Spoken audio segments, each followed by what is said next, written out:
Todd, with all of that in mind, what are you seeing from a flow perspective with regard to some of that income orientation that makes you feel as though this is either a trend that is more secular or more long-term in nature, or one that's much more tactical based upon what the environment that we're seeing in the marketplace is? And if so, Todd, why not just do it plain vanilla-wise with certain high-yielding type stocks or sector ETFs, as opposed to going towards some of these more defined outcome or derivatives-based strategies for ETFs?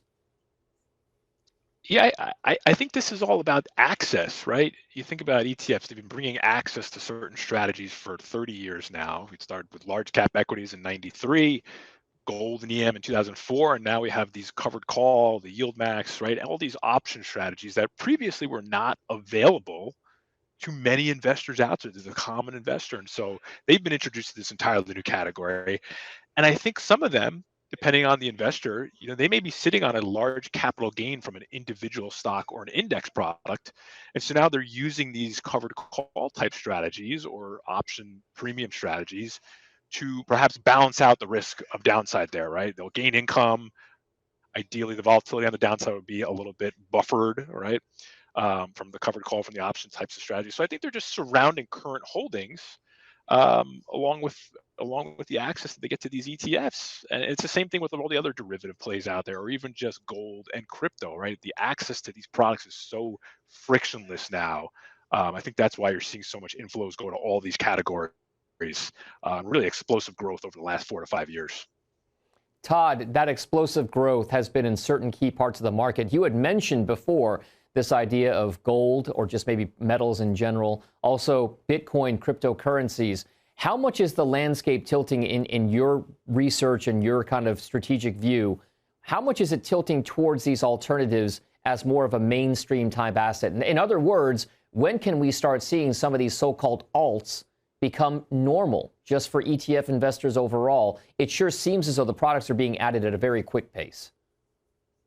Yeah. If you break down category ETF flows, it's cash, precious metals, and then crypto. So they're clearly being adopted by more mainstream. And I think that also goes in hand with the concentration risk that's going on in the US market. Some investors are realizing they have a lot of tech and AI exposure, so they got to differentiate, find uncorrelated assets. So this seems to be the moment when alts are actually coming into the mainstream. The access is there. It's a lower cost than you would normally find. Now it's just a matter of, okay, in what size? Most of the conversations I have and the allocation papers I'll read say 1 to 3 on crypto and 3 to call it 7 on gold. Does that start to increase over time, especially in an environment where yields are flirting with, say, 3.75, 4% more persistently? And if we have a weaker dollar persist, we'll see. But that case is going to be continued to be made after what was a very different regime during the Q era. We're in a much more normalized investing regime, I think, that a lot of us maybe we're not used to, including myself. So that's the case for gold. That's the case for crypto going forward and becoming more dominant players in portfolios. This new demand, Gavin, is leading towards a lot more product innovation. Your company is one of those firms out there that has been responsible for a lot of ETF managers being able to bring a product to market to address some of those demand concerns and those demand needs. When it comes to your platform at Tidal, just what kind of innovation are you seeing from some of the ETF managers that are being onboarded to your platform? What types of, ETFs are starting to see the most traction in terms of strategies being brought forth? And then which ones, in turn, may or may not be linked in an asset under management type flow situation where those types of ETFs, which kind, are getting more money brought into them as well? Yes, I think this trend has been ongoing probably over almost the last decade, right? And I really go back to active ETFs. So our platform right now is about 85% active ETFs, which is somewhat shocking. But when you look at the flows into active and you look at the new products being brought to market being largely active of late, the industry's really changed, right? And I think we've gone from a world of questioning if active ETFs would be adopted to, the ship has sailed, they are definitely in vogue and the asset flows are supporting it. Now, if you're a new entrant to the market, and broadly speaking, that's oftentimes who Tidal's working with, you're looking to differentiate on a product basis, right? You're looking to offer something that hasn't been offered before. So it's active, and now this derivative, the derivative strategy is really becoming very, very popular, because essentially they're offering white space to new managers where, you may have asked participants 5, 10 years ago, was there room for more ETF managers? And some folks would have said no, right? The juggernauts had won and eaten everybody's lunch. But that's changed quite dramatically. We have lots of new managers having a lot of success in terms of flows. What is hard to predict is what's going to be hot tomorrow, obviously, right? Nobody has a crystal ball. But I think diversification is important, not just for allocators, but diversification is also important for issuers, right? You want a variety of products that can behave differently in different market dynamics. So, again, I'll go back to the gold point. Over the last couple months, gold felt sleepy for a long time. And then all of a sudden, the price action has been very, very impressive. And then you see asset flows sort of traffic in the space more so as well. So things are always dynamic, things are always changing, but a really diverse suite of product across the industry is great for end investors. They have so much choice. Gavin, one of the biggest trends or I guess movements within the fund management business, and specifically ETFs, has been this idea that over the last couple of decades, we've seen spreads narrow, fees kind of compress, and it's brought on a lot so by this idea that passive index tracking investments are able to do things on a much cheaper basis, therefore leaving theoretically more cash in the pockets for investors. As we've seen this big move towards actively managed ETFs, alternative-based products, more use of derivatives instruments to structure products and outcomes, that's also led to what some are observing as an uptick in fees for certain parts of the market with regard to those types of strategies.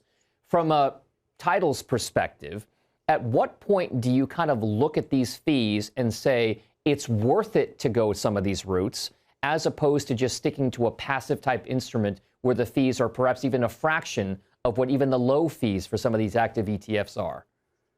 Yeah, so I think you're absolutely right? There's no doubt that there was a trend towards compression of fee within the ETF business that was primarily around the passive ETFs. As active ETFs become adopted, they can support a higher fee, right? The workload that actually it takes to support those products is higher. What it does do, though, is it puts pressure on the managers behind those products to perform, right? If you're paying a premium for active management, you should expect performance. So it does put more pressure on the performance metric from the buyer's perspective, and that makes a lot of sense. The reality in what I see is no longer is the way to look at ETF fees just, what has been the standard within the ETF market, but as the products become more sophisticated, again, especially on the derivative side, you start to really compare to other industry, right? What would it cost to get a certain profile or payoff in structured notes? What might it cost to get that level of active management from the hedge fund market? And obviously we see very, very different fees there. So I think the spectrum of fees should be looked at more broadly, not just inside of the ETF business, and really say, okay, if the end user can get very high octane active management from professional investors, why shouldn't you be willing to pay 90 basis points if oftentimes historically you were maybe paying 2 and 20 for the same or similar product in the hedge fund wrapper? So I think there's a lot more tolerance for fee elasticity actually these days. And Todd, let me bring you back into the discussion here. If this is the scenario and you work for a company at Strategas that helps advise clients with regard to how they invest their money and what they're doing, have you heard any kind of commentary from some of your clients, whether they be high net worth, retail, or even the institutional side of things, that have been maybe a little bit more interested in just how these new types of ETF products, these alternative-based products, function within their overall portfolio, and just what the risk return needs to be for them to be viable for even their clients, the end users? Yeah, the amount of due diligence conversations we have has definitely increased, right? Because we are out of the simplicity era of ETFs and we are well into the complexity era of ETFs, considering types of strategies out there, using options, using leverage, using swaps, all kinds of derivatives. So we definitely have clients who will call and ask, like, okay, what's the deal with whatever new product that's out there? What's going on in this category? Is there any sort of systemic risk, which I don't believe to be a case just yet or out there. But they want to know what's occurring because the pace of these developments, the innovation, the launches that are going on ETFs is lightning speed. We're talking records here. So there's certainly a lot of interest about what is going on, and also just how to surround the core of a portfolio, which has likely been around for a few generations now, depending on a family, and they want to know how to protect that. So certainly knowing the due diligence process and how some of these ETFs may act because they are so new to a lot of folks out there.